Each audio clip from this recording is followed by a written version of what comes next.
Nem tudom, mit keresek, itt félek a magas helyektől, nem tudok hegedülni, és úgyis beszántják a műsort, mert ma antiszemitizmusról lesz szó.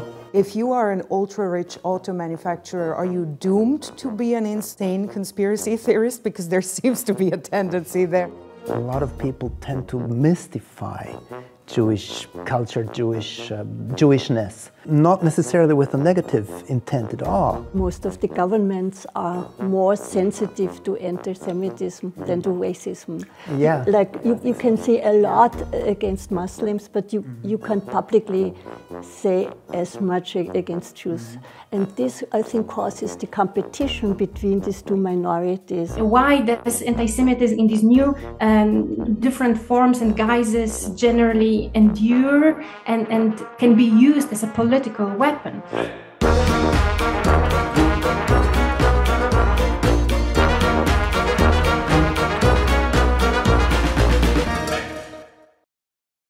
Sziasztok! A Középidő egy osztrák-magyar produkció és az új kedvenc beszélgetős műsorotok, ahol európai ügyekről van szó, meg arról, hogy mire kellene jobban ügyelnie Európának. Én Papréka Kinga vagyok, a vendégeim pedig válogatott művészek, kutatók, újságírók és szakemberek Európa minden sarkából. 2 hetente jelentkezünk új adással, úgyhogy iratkozzatok fel már most a jobb alsó sarokban lévő gombra kattintva, válasszátok ki a kis csengőikont, és állítsatok be 10-17 további emlékeztetőt, hogy véletlenül sem maradjatok le egyetlen adásról sem. Az adásainkat nézhetitek felirattal is, az alul elérhető 15 nyelv bármelyikén. Ma elég kemény témába vágjuk a fejszénket. Palesztina és Izrael konfliktusa iszonyú feszült téma egész Európában.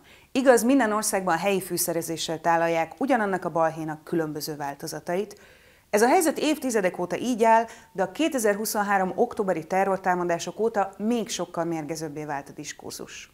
Az ezredforduló előtt a baloldaliak hagyományosan támogatóbbak voltak a palesztin függetlenség ügyében, míg a konzervatívabbak inkább az izraeli nézőpontot vették át. Ez a kettőség mára feloldódott, de a kérdés maga is kiéleződött. A leghangosabb megszólalók jellemzően szélsőségeket képviselnek, a kettő között pedig egyre többen egyszerűen tartózkodnak a témától. Azt persze butaság lenne eljátszani, hogy egy félórás beszélgetős műsorban igazságot tudunk tenni ebben a történelmi léptékű kérdésben, pedig mi mindent megtettünk, megkérdeztük az ügyben Justíciát, de az adás idejéig nem kaptunk tőle választ. De ha igazságot nem is tudunk szolgáltatni, azt megvizsgálhatjuk, hogy mitől olyan terhelt ez a téma. Sokan érzik úgy, hogy tojáshéjon lépkednek. Sokan jobbnak látják, ha hozzá se szólnak a kérdéshez, vagy nem is gondolkodnak róla. Ennek 2 oka van. Az antiszemitizmus és a muszlim ellenesség a keresztény európai politika DNS-ének a részét képezi, egyfajta kettős összekapaszkodó spirált alkotnak. Ezek az ideológiák több mint 1000 év óta befolyásolják Európa keresztény részének a politikáját, és mindig is bűnbakképzéshez, közös ellenségképek kialakításához használták őket. Ez az örökség azokat is terheli, akik pont hogy nem akarnak ezeknek a gyűlölethagyományoknak a csapdájába esni. Ma ennek a kettős spirálnak a régebbi tagját beszéljük át, az antiszemitizmus ugyanis az elmúlt 2000 évben nagyon sokféle alakot öltött. A 4. századi zsidógyűlölő aranyszájú Szent János keresztény propagandájától a vallásújító Luther Márton gyűlölködő röpiratain át, a kora újkor politikai, társadalmi és gazdasági antiszemitizmusáig, amiből a 19.-20. századra fai ideológiát eszkábáltak. Sokan hitték azt, sokan reménykedtünk abban, hogy a II. Világháború és a holokauszt ipari léptékű népirtása után Európa végre leszámol majd a maga bűzös múltjával. Erre sokan tettek erőfeszítést is. Valójában azonban az antiszemitizmus soha nem tűnt el teljesen a kontinensről, és ma újra erősödik Európában. És mivel ez a műsor egy osztrák-magyar koprodukció, bőven van a hátizsákban megvizsgálni való. Ha sikerül valahogy elkerülnünk a kultúrharcosok pallosát, akkor a következő adásban a muszlim ellenességről lesz szó. Szóval, hogy néz ki ma az antiszemitizmus? Már a definíció kiválasztása is politikai kérdés lehet. A Holokauszt Emlékszövetség szerint az antiszemitizmus a zsidókkal kapcsolatos bizonyos felfogás, amely a zsidókkal szembeni gyűlöletként nyilvánulhat meg. Az antiszemitizmus retorikai és fizikai megnyilvánulásai zsidó vagy nem zsidó személyek és vagy a tulajdonuk, zsidó közösségi intézmények és vallási létesítmények ellen irányulnak. Na most akkor, ez jelenti-e azt, hogy Izrael kormányát sem szabad kritizálni? Úgy tűnik, hogy ez Benjamin Netanyahu és a pártjának, a Likudnak az álláspontja. Én azonban óvaintek mindenkit, amikor egy politikai szervezet önmagával azonosít egy egész népet. Hiszen hát magyar vagyok. Hello! Azt pedig különösen nehezen viselem, amikor vallási alapon öldökölnek. Na ja, hát katolikusnak neveltek. Nekem aztán ne duzzogjál, második Orbán pápa! A keresztes hadjárataidnak 200 év teljesen értelmetlen öldöklés lett a vége.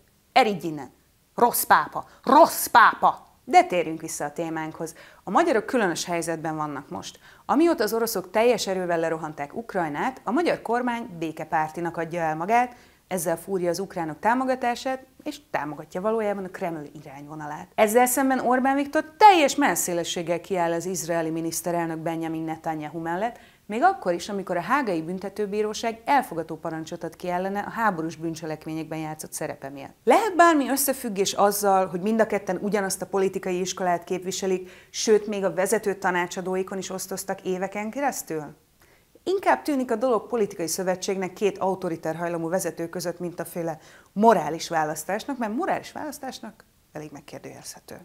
Az osztrák kormány álláspontja ezzel szemben az, hogy Izrael államot kritizálni önmagában nem antiszemitizmus, amennyiben ez a kritika a más államokkal szemben megfogalmazotthoz hozzámérhető. Ez tulajdonképpen jól hangzik, csak hát a gyűlöletcsoportok jellemzően minden alkalmat és kiskaput kihasználnak a félelemkeltéshez és a bűnbakképzéshez, és ez még nem is kell odáig elmennünk, mint annak idején Csurka István, amikor nílusi székelyekről beszélt.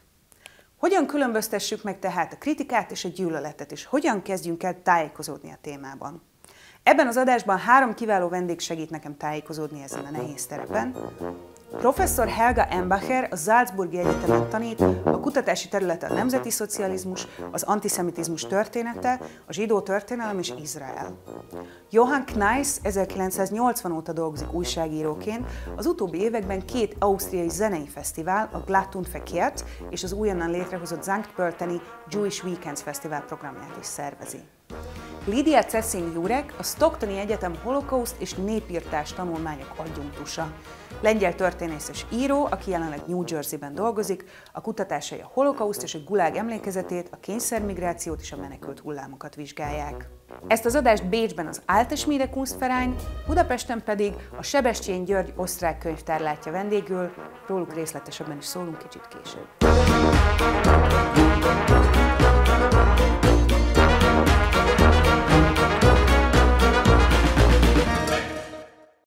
Thanks so much for joining me here today and over here from New Jersey today. So let's talk about this very uplifting, nice and rosy topic that's extremely easy to address, anti-Semitism in Europe. Isn't it the best? I want to start with you, Helga, if you don't mind, because you've published extensively on what you termed as 21st century anti-Semitism. So many of us are familiar with some versions, some forms, the running jokes, the jabs, the comments aside, the animosity that is sort of historical anti-Semitism. What's new in the 21st century? The debate actually about new anti-Semitism and what's new on the new anti-Semitism started in the year 2001. When the second Intifada was transferred into Europe. And there were clashes between Arabs and Jews, mainly in France, but also in the Netherlands and to a lesser extent in the UK.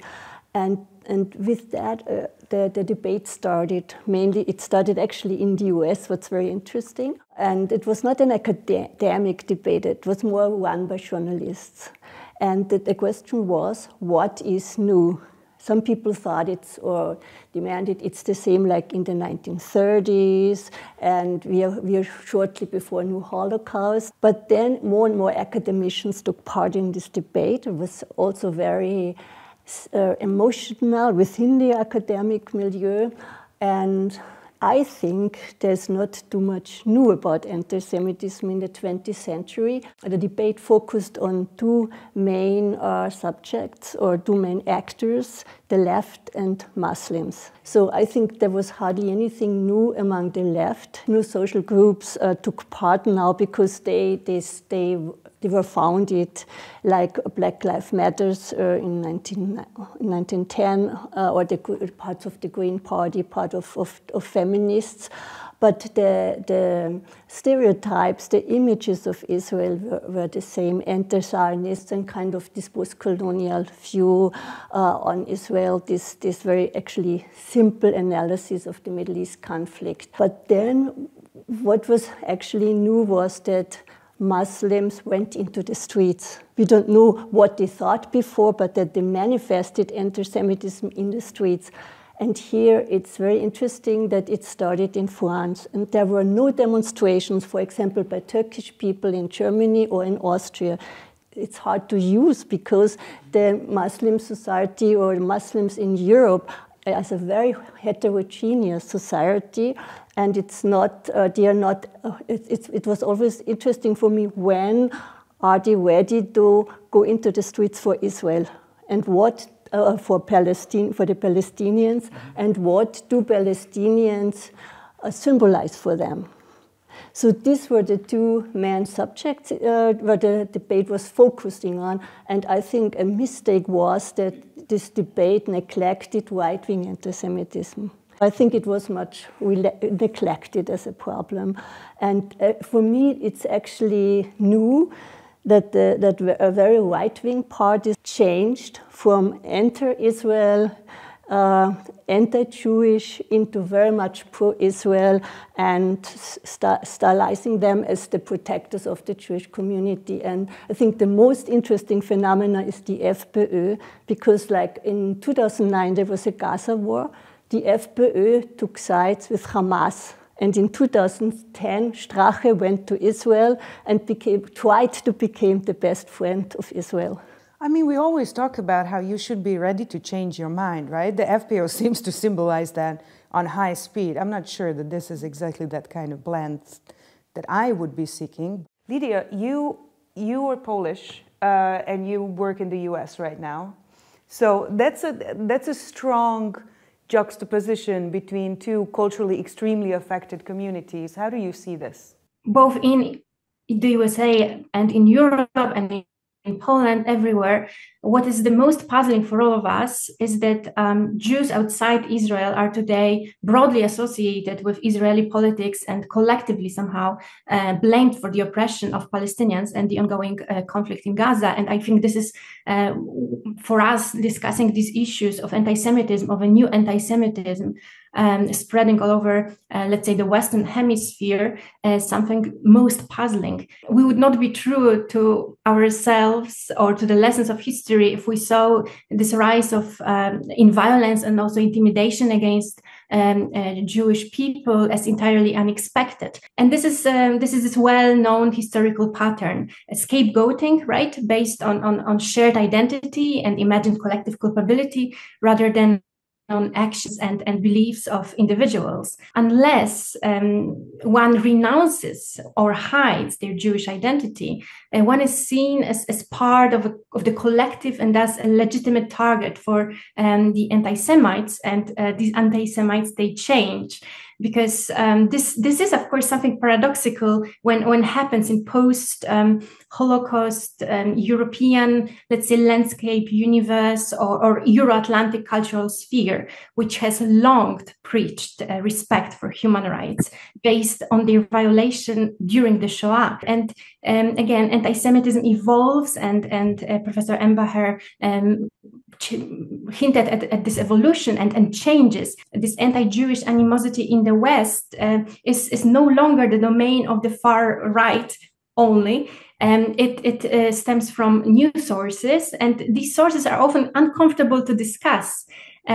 Plus, on a smaller scale, new research discovered, for example, that also for Russia might be complicit in instigating some small acts of anti-Semitic incident. But this all leaves us with the question, why does anti-Semitism in these new different forms and guises generally endure and can be used as a political weapon? And I think that here, in large part, these are the questions that social psychology gives answers to, and among them is this universal truth that it is far easier to blame a small, historically persecuted group than to confront complex geopolitical realities of today. So there is, for example, there are no anti-Russian riots or pogroms today, because we would not blame individual Russians living since generations, for example, in the West, for their complicity in Putin's crimes in Ukraine. So what then is definitely troubling in the case of anti-Semitism is that its resurgence today on both sides of the Atlantic reveals a disturbing truth. Anti-Jewish sentiment or resentment manifests itself even in the regions which were seen or thought about themselves as postmodern, secular, progressive societies. And even if these old forms of prejudice, like religious, Christian, or nationalist, racial, largely have been discredited or simply out of place in modern kind of context or modern mindset, we still see that they continue to provide symbols like the Hakenkreuz on the wall, or some cultural codes like blood libel, for example, to these new forms of hostility towards Jews, which are seen today in Europe and in the US. And in some cases, for instance, in the country where I'm from, in blatantly anti-Semitic political campaigns, and then sort of tokenism to cover this up and say, yeah, but we support Israel, so we cannot possibly be anti-Semites, as if those were in contradiction. I think we should come back also to the fact that for some reason, even the most anti-Semitic people don't want to be called anti-Semites, which I find a very interesting position on their parts. But before that, let's talk about your work, Johan, and your story, actually, because you engage with the most joyful part of Jewish culture. We started a festival of Jewish music in a relatively small Austrian city, St. Pölten, a half hour from Vienna, in a former synagogue. So many questions in that context. What is Jewish music? Is it music that's composed by Jews? It's a valid answer. Is it music that comes out So all of the Christmas songs from the US, yes. A lot of them, actually, yes. That's all Jewish music in that sense. Irving Berlin wrote White Christmas. Or is it music that comes out of religious traditions, other cultural traditions? Who has the right to define what's Jewish music? To a lot of people in Austria, Jewish music is klezmer, music that has seen a beautiful revival starting in the late 1970s and 80s, and a lot of people tend to mystify Jewish culture, Jewishness, not necessarily with a negative intent at all. And what I and we intend to do with this festival is to get away from cliches and to present sort of the large spectrum of Jewish traditions, from the Renaissance and Baroque music to Sephardic traditions. I mean, music that evolved in Spain and Portugal, but later in the Ottoman Empire, up to and including contemporary music and experimental jazz. And why do I think that's important? I mean, you could say it's always important, it's enriching to have sort of to broaden your sense of what culture is. But I think it's also important to, especially in the case of Jewishness, to get away from mystifications, both positive and negative. And you mentioned my family background, I think. If you don't mind. You were hinted. No. I mean, it's something that I grew up with, being from a mixed family. Jewish on my mother's side, and my grandparents had to leave Austria in 1938. So when I grew up, I had a sense that it was somehow not good to speak about yourself being Jewish or having Jewish family. Personally, I was never confronted with like outright racism or anti-Semitism, but I've heard it from other people, and but you sense, you have a feeling as a child also. They have a feeling of what's appropriate and what's part of what's seen as normal, quote unquote, and what's seen as not so normal. And I think we have a long way to go to acknowledge being Jewish in a religious sense or in a different sense as being normal in Germany and Austria. And even with well-meaning people. That's what I meant before. Especially. Yeah, even with well-meaning people. You spent a portion of your childhood in Iceland, right? Before you guys moved to Austria. My mother did. My mother grew up in Iceland. I was born here. I later spent some time in Iceland, but... At least the Icelandic don't have much to bang on their chests about when it comes to genocides against the Jews. Do they? Yes. Oh my God, don't disappoint me, please. Iceland hardly accepted refugees, except with very few exceptions. My grandparents were, and my mother's family were one of these exceptions. Let's come to this notion that even those who are operating with what in the American context are often called dog whistles, that is not completely, so it's obvious to those in the know, but kind of harder to factually prove that this is anti-Semitic campaigning. For instance, Hungarian government would put out billboards about György Soros, later his son Alex Soros, stylized as the evil puppet master, this kind of realm, which is like obviously operating with all the anti-Semitic tropes that would be in fashion throughout the 30s or the 40s. How do we address this kind of peacock dance around the facts, which are sometimes completely obvious? If we start with Hungary, actually what they do there with George Soros is a classic conspiracy theory or narrative that goes back to the turn of the 19th to the 20th century, the so-called Verschwörung. And Conspiracy, yeah. It was invented, we know it was a fake actually, long before the Nazis, and it was spread out by Ford, by the automobile owner in America. He translated all these pamphlets, and I think it's a code now. But I'm not sure that everybody understands who Soros is, what's exactly going on.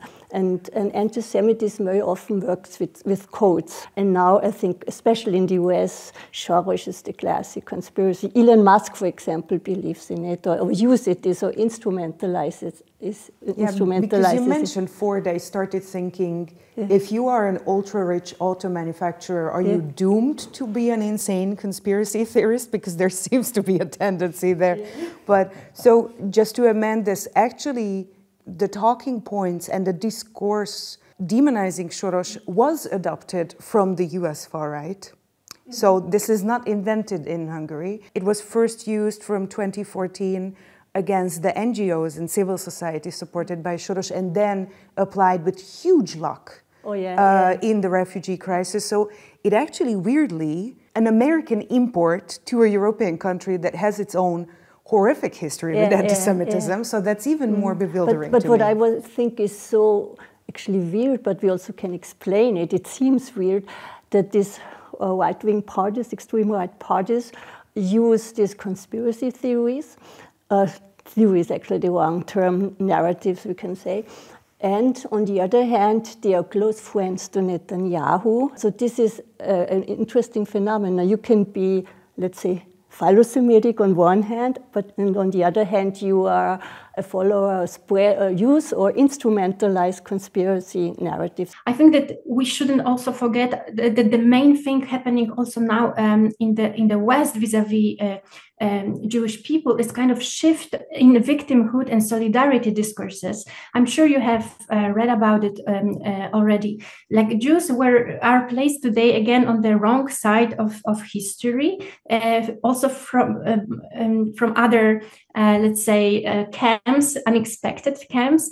And this shift today is closely tied to the broadening definition of who counts and who qualifies as a victim and on what grounds. And in this current constellation, Jews have been kind of repositioned away from the paradigmatic victims of Nazi racism to the very opposite, to the symbols of white race. And Soros, he's like this epitome, the symbol of that.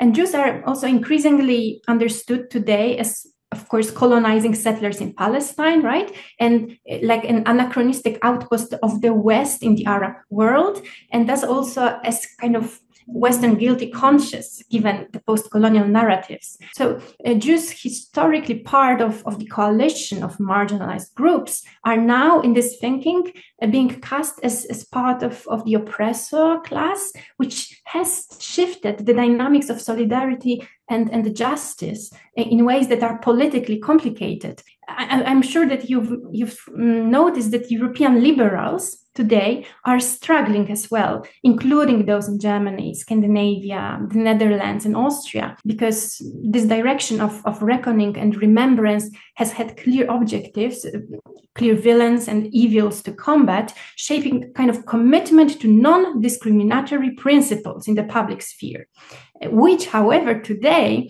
means not only venerating the Jewish victims of the Holocaust, but also counteracting discrimination as such, right?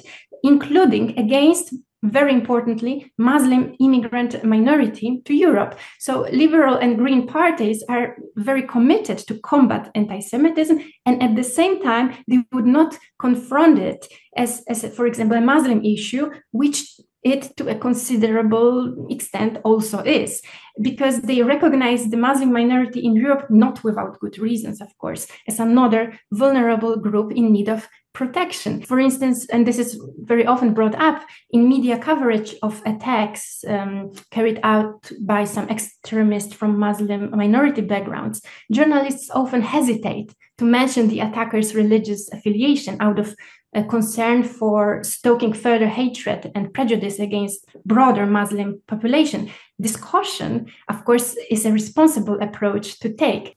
I suppose that it will not be able to effectively combat anti-Semitism without, at the same time, addressing issues of racism in general and of also anti-Muslim racism for various reasons, on principle, but also for pragmatic reasons, because when people in the Muslim communities in Austria, for instance, if they feel that they're kind of second-class citizens, that there's some kind of suspicion against all of them because they have a Muslim background or because their parents come from Egypt or wherever, or Syria, you know, it's easy for them to be in a sort of feel victimized, and it's easy for them to hold on to pictures of you know, Jews being preferred or being privileged, etc., etc. So I think it's quite important to address issues of social justice as well as issues of you know, human rights, basically. Even if there's a lot of anti-Semitism in Europe, let's say most of the governments are more sensitive to anti-Semitism than to racism. Yeah. You can say a lot against Muslims, but you can't publicly say as much against Jews. And this, I think, causes the competition between these two minorities. Also after October 7, I think there was hardly any empathy for Palestinian civilian suffering. And what I also wanted to add, I think it's very interesting now to see how Jewish communities developed due to this very complicated situation they are in. On one hand, anti-Zionism or anti-Semitism from the left, and on the other hand, right-wing anti-Semitism, especially in France during the last elections they had. So this is a very complicated situation, and especially in the USA, in the United States, we see that like 20% of the Jewish people support Trump, even if he is very anti-Semitic and blames Jews who vote for the Democratic Party are kind of meshuggah or responsible if he loses the elections, and it is just, is it even worse? But so we can see that Jews move more and more to the right. I think it's a huge problem that we conceptualize victimhood as a traveling trophy that's going to walk around. And of course, I come from a country whose national ideology is about us being the ultimate victims. And there's also a competition between all the Abrahamic religions of being the chosen people. What you also mentioned, Lydia, that Jews have moved, or I should say the image of Jewish people has moved from this racially othered group to the privileged white people. I think that's a very easy substitution because there was always an ideology about Jews both being the drag and the poor and the dirty, but at the same time the elite. So I think it's actually a very easy switch and bait in the discourse, which I don't know how this should be combated, but I would really love for that to happen. But sometimes I have the impression that especially those with a more sort of inclination to engage with a little bit of racism, a little bit of hate politics, because it's kind of, in our culture, I feel like some of them have drawn the wrong lessons from the Second World War and the genocide against the Jews, the Roma, gay political dissidents, but also all the genocides since. Because at least in the moderate right, I feel like, and especially in the far right, the lesson that they took away seems to be that we shouldn't openly hurt the Jews because that's going to be bad for us. Does this check out in your experience? It's just a lay observation. Yeah, I very much agree with you, with all you have said, including this notion of, at the beginning, and I will quote here the Viennese scholar Ruth Wodak, Judeus ex machina, right? Jews will be, there will be this fabrication of a figure of Jew for whatever current purpose to explain the ills of the world.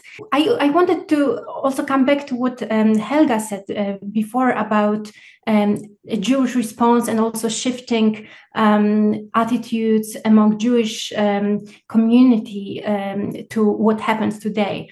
Because I encountered many people telling me about the sense of shock at how swiftly the position of Jews has shifted within this broader landscape of solidarity with victims that we have just discussed. So this argument of the Holocaust singularity, despite its limitations, which have been highlighted in ongoing debates, historical debates, setting crimes against Jews in historical relation to colonial crimes, but this argument helped position Jews as a dominant archetype of victimhood. And this status may have fostered a sense of envy, given the prominent place Jewish memorials occupy, for example, in public space, especially in the West. It left the Jewish community, particularly in the US, more than in Europe, I think, largely unchallenged for a time, this singularity paradigm. And it led to a certain complacency. Now, however, as we see, Jews can no longer afford this sense of complacency. And after living relatively peacefully for nearly 2 generations, especially again in the US, they are once again forced to adopt a more defensive stance. But what is very important to say is that within the Jewish community, there are also vocal intellectuals who warn that Jews may be jeopardizing their own safety by supporting, for example, today Israel's retaliatory policies in Gaza and settlement expansion. But I think that in the context of our conversation, very importantly, it is important to emphasize that Jewish people are far from consensus on what is happening in Israel or what is happening in terms of this rising tide of intimidation, anti-Jewish intimidation, and the refusal to acknowledge this diversity of opinion within the Jewish community by those who attack Jews indiscriminately simply for them being Jewish reveals again the very essence of anti-Semitism we are confronting and discussing. A mai egyik vendéglátónk az osztrák könyvtár az Andrássy Egyetemen, itt Budapest szívében, a Palotanegyedben, a Pollák Mihály téren, közvetlenül a Nemzeti Múzeum mögött. Az Andrássy Egyetem egy egészen sajátos intézmény, amely német nyelvű képzésben 2. diplomát nyújt a hallgatóinak, magyar és német dupla diplomát lehet itt szerezni, interdisziplináris és nemzetközi fókuszú képzésben. Az egyetem a világ minden tájáról fogadja a nemzetközi hallgatókat, Magyarországról is, a mesterképzési és PhD doktori programjain pedig tanulhatnak közgazdaságtant, jogot, politikatudományt és történettudományokat. I'm very glad that Lydia, that you just mentioned also what you see as the core of anti-Semitism. There's an aspect of generalization, but also to me that it combines with what you said before about this kind of irrational. All kinds of who knows what Jews are up to, and all the conspiracy ideas, and we will be punished. You know, if we're too anti-Semitic, we can be a little bit anti-Semitic, but if we're too anti-Semitic, we might be punished. And sort of this idea that they're Jews with a lot of wealth and a lot of power somewhere, and I mean that's being used a lot in politics, also not only in Hungary but also in Austria several years ago, when you know when there was talk of the East Coast, and everybody nobody said Jews, but everybody knew what was meant. And to me that's very fascinating, but also in a way disheartening, the way these notions keep existing. And many people don't know about what really happened in the Holocaust anymore. Like my students, I have to confess, we failed. Also in schools, we have to rethink the Holocaust education, I think. And it's all about feelings. It's about, I think, I supervised a dissertation, and it turned out that many Muslim students went to Mauthausen, very much identified with the suffering of the Jews, and on the other hand, they posed all kinds of terrible stereotypes or anti-Semitic tropings about Israel. So it's feelings, it's to be, and I think it's all about being on the right side. It's like being anti-Zionist. Zionism is a code for the evil, and being anti-Zionist is being on the right side. And it's a kind of bundle of prejudice or images you have to belong to. Yeah, but I think it's especially hard for young people and children, let's say teenagers, because you first start to engage with political ideas for real beyond what you're taught at home, but there's, especially in the questions of Palestine and Israel, so much bottled up anger and so much that the wider context around you, or let's say mainstream European discourse, is just not willing to contend with whatsoever. We just don't talk about these things. There's very little you know about the whole historical background, not just the Holocaust. I went through public education with relatively good grades, knowing nothing about, you know, these mass pogroms in my closer region. And there's people expecting you to take a position when you're not primed for this in a toxic discourse that forces you into a corner. And even the Middle East conflict, it's more complicated, I would say, than the Holocaust. It's complicated for me, and I've been reading about that. So how do I teach students, even students, it's hard to teach about the Middle East conflict, about the creation of Israel, about the immigration to Palestine, about all the wars, to be not one-sided. It's very complicated, but I think this is very important to think about. How can we reach people, young people now, and get them away from only being emotionalized? But on the other hand, it's so full of emotions. For all of us, if we think about the future, a very important thing to consider in our daily lives, also in our professional lives, to address this complexity of the situation, both during the Holocaust and today, because there is this deepening rupture caused by October the 7th massacre and also Israel's subsequent response.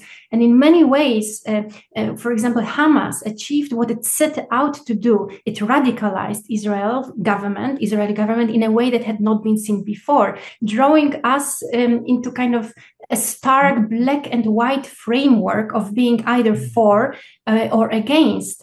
But we must acknowledge that we do not have adequate knowledge sometimes to take sides on this matter. We have to try to keep the space for dialogue, which has dramatically shrunk in the Middle East. But we must strive to keep it open here in Europe and also in the US. Part of maintaining this space involves recognizing that defending Jewish rights does not automatically equate to to supporting the Israeli government. So in the field of education, which is my field, there is so much to be done beyond simply increasing the Holocaust education. We must really focus on creating the conditions for more informed conversations, as Helga mentioned, because there are so many clouded, misleading tropes in these topics. It's essential for us to continue to explain how hatred operates as such, whether it is in the form of anti-Semitism, Islamophobia, or any type of bigotry. Thank you so much. And I really honestly think we always say you have to understand the history behind this for everything. You know, you don't have time for all the conflicts in your entire life, but this particularly is a situation where you really can't deal just with the present moment. And I would argue, as somebody who, you know, didn't get this whole thing in public school or through sort of regular education, it's not that hard to catch up. Like, you don't have to remember all the dates in order to generally understand the picture. The same approach of openness and informed discussion should extend beyond education in all other areas of public life, especially media communication. And responsible media, right, plays a crucial role in shaping how we understand and discuss these present issues. And I really sincerely hope that the work we are doing here today at Standard Time contributes to this effort.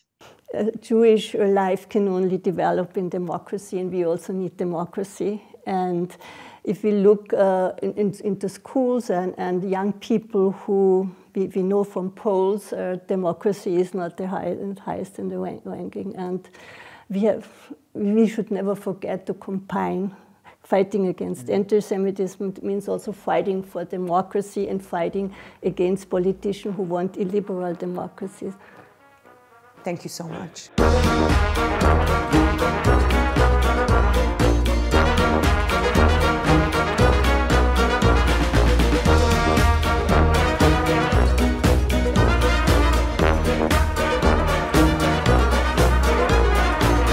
És te mit gondolsz? Felhoznád ezt a témát családi vacsoránál? És ha igen, hogyan? Írd meg nekünk kommentben, és ha már ott tartasz eleve, húzz egy lájkot, iratkozz fel, és küldd el a műsort a körúton belüli bácsikádnak, meg a szalon antiszemita uncsitesódnak is, és ha van kedved, támogass minket a patreon.com/eurozine oldalon. Ez a műsor ugyanis az Eurozine produkciója. Ha még nem hallottál az Eurozinről, akkor spuri, azonnal nézd meg a weboldalunkat. Ez a remek online magazin hiányterméket árul, méghozzá ingyen. Minőségi, lassú újságírást mindarról, amiről érdemes az embernek gondolkodnia. Európa szerte 100-nál is több partnerlapot szemlézünk és fordítunk angolra, illetve a saját tartalmainkkal mutatjuk az utat a digitális zajban. Média partnereink a bécsi Októ TV és Magyarországon az Átlátszó. Ez a talkshow az Európai Unió Kreatív Európa programja és az Európai Kulturális Alapítvány társfinanszírozásával készült. Fontos, hogy az itt kifejtett nézetek és vélemények csak a megszólalók és a szerzőké. Nem feltétlenül tükrözik az Európai Unió vagy az Európai Oktatási és Kulturális Végrehajtó Ügynökség véleményét. Sem az Európai Unió, sem az EACEA nem tehető felelőssé értük, mintha bánnánk, ha megfogadnánk a tanácsainkat. Köszönjük az Alte Schmiede Kunstvereinnak Bécsben és Budapesten a Sebestyén György osztrák könyvtárnak vendégüllátást.